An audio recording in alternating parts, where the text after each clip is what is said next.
Hi friends! In today's video, we'll talk about advantages and disadvantages of studying in China based on my personal opinion. If you're ready, let's go.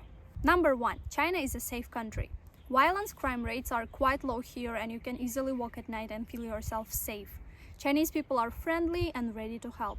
Of course, you should stay careful yourself as well, but overall, China is quite safe for international students. And most of the money is in digital format, so you don't have to worry about getting robbed or losing your money as well. Living is not that expensive.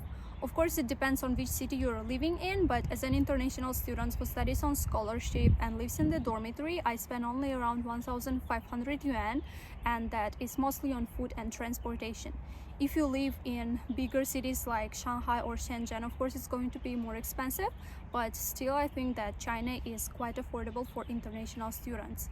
And apart from that, online shopping platforms are quite popular and goods like clothes are very affordable yet qualitative. Learning Chinese language. This language is very perspective and interesting, and taking into account today's competitive job market, I think that knowing Chinese is going to be your advantage. You can take 1-year language course, or if you study in English major, you can study Chinese at university as part of your syllabus. There are many scholarships available for international students, such as Belt and Road Scholarship, Provincial Scholarships, Chinese Government Scholarship, and many others. Mine is Belt and Road Scholarship, but there are many more prestigious scholarships available with more perks and monthly stipend.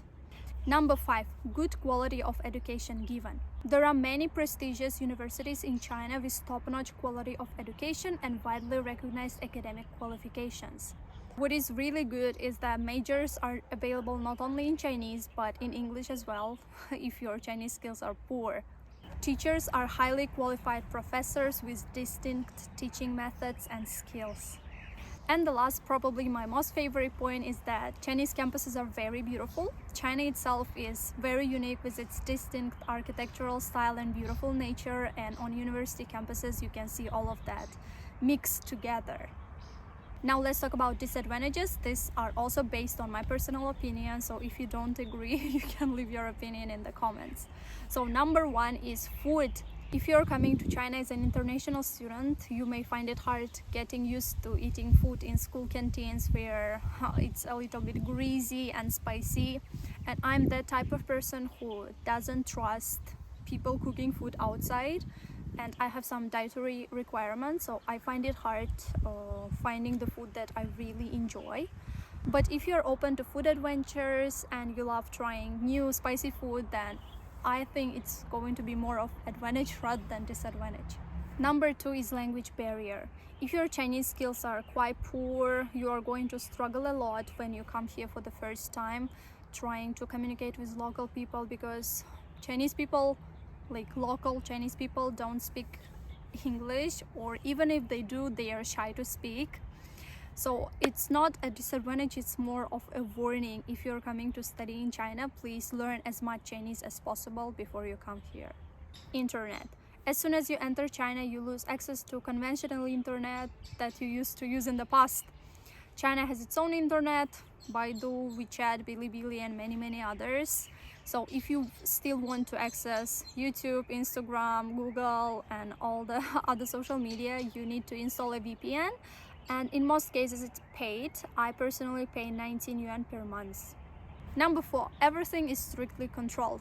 Again, it can be more of an advantage, but if you're coming to China to study, I should warn you that doing some part-time job outside of university can be challenging compared to other countries like South Korea, where students can usually work.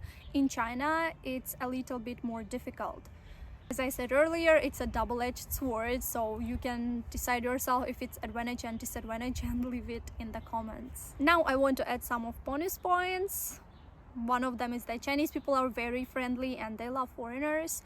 If you go to public places, you can be stared at a lot, or some people even may ask you to take pictures together with them. I think it's cute. Chinese infrastructure is also very developed. You are going to enjoy yourself here, I'm sure. Daytime activities and nightlife of China are also very interesting. Apart from that, you can travel in China and travel to neighboring countries as well. China is huge. You can discover like whatever you want here, and it's a lot of fun. That's it for today. I hope you enjoyed the content. If you agree with something or don't agree with something, please leave your opinion in the comments. I'll be very happy to read them all and see you in the next videos. Bye bye.